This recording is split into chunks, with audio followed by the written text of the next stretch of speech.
Namaskar. In this video I would like to introduce Tandava Dance. Tandava Dance is really the most ancient dance on this planet Earth. And it is a dance of masculinity. It comes from the time of intense physical struggle of human beings. From those times, our struggle have moved from physical realm to psychic realm, psycho-spiritual realm. But still the essence of struggle, the spirit of struggle is there. And this dance activates the glands in such a way that you acquire that fighting spirit, that spirit of struggle. I will be successful in my mission. No obstacle can deter me. I will overcome and I will be triumphant. 7,000 years ago, there was a man, yogi, with the name Shiva, Sadáshiva. He was a great yogi, accomplished, realized soul, divine personality. And he has created many contributions to the human culture, such as music, such as yoga, such as mantra, such as meditation, so many things. And amongst those contributions was the invention of the dance.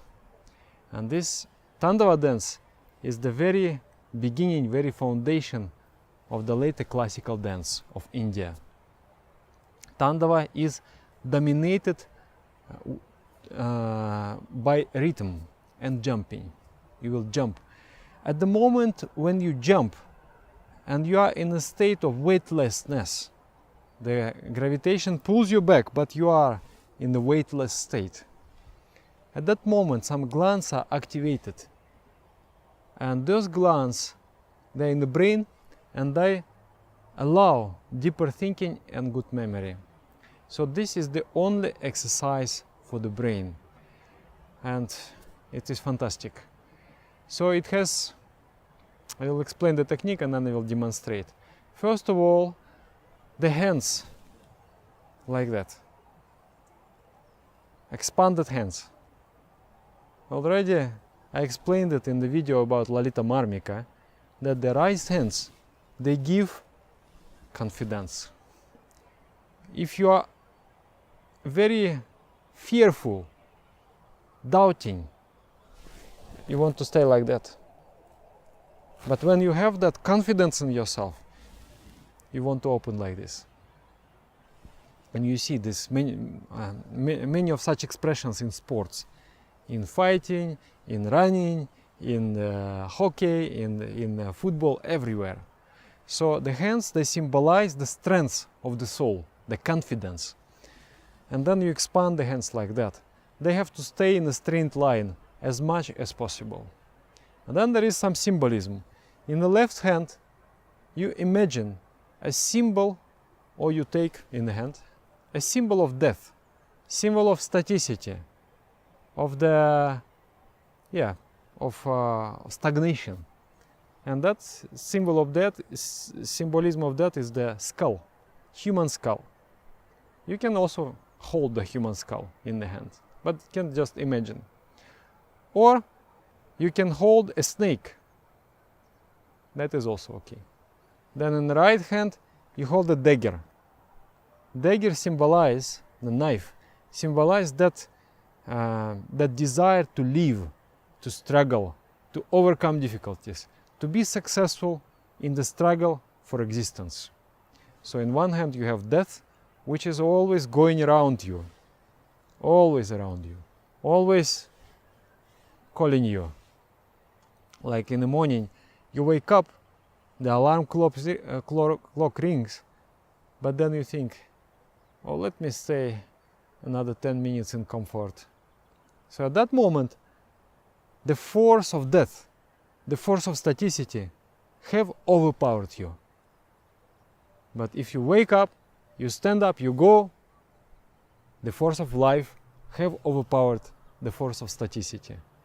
So this force of staticity is always near you, always trying to consume you, but you are struggling.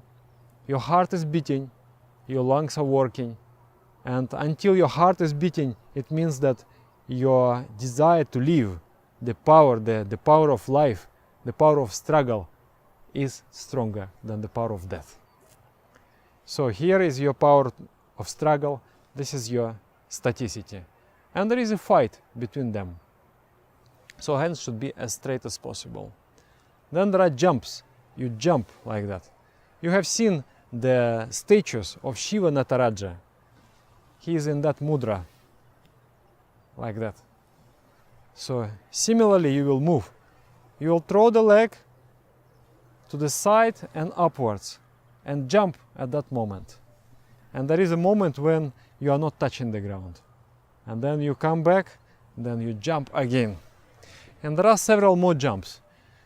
The first jump, you jump as high as possible. Then, while in the air, you hit your buttocks with your heels, like that. Then you come down like this. Then from this position, you jump, and then you hit your chest area with your knees. These are the two first jumps. Then you jump for 1 minute, 2 minutes, 3 minutes, like that, for as much as your strength allows. And then finally you again jump and hit the heels with hit the buttocks with your heels. So this is the technique of this dance. And then the ideation. It is good if there are some drums and somebody is encouraging you. It's very good to do collectively. Also, don't be too fanatical in this dance, because if your legs are not prepared, you can hurt your knees, or you can hurt your calves. So you start with little by little, maybe 20 seconds, jumping not so high, and then increase, and then you will come to 3 minutes. 3 minutes is a very good, standard time of practicing every day. Then you can come to 5 minutes, to 7 minutes, to 10 minutes. In my experience, when I dance, let's say 7 and more minutes per day, then something happens to this chest area. It opens up, and I feel really invincible. I can do anything and everything. And there is so much love to everybody, for everybody. So there is a process of transformation of energy, the crude energy, animalistic tendencies, getting remolded and elevated to the higher emotions. So Sadáshiva taught this dance to his disciples for them to achieve physical purity and psychic purity. This is one of the most important tools in spirituality, to transmute the energy, because the spiritualist meets with the crude desires, crude temptations, and that energy has to be not suppressed, but elevated and transformed and utilized in further development. So this is one of the most important tools for the transformations of energy. And it is also exercise that exercises the brain and gives you better memory power and better intellect, ability to think deeply. Now I'm going to demonstrate this technique. Hands is ready for Tandava, position, ideation. 1, 2, 3, jump.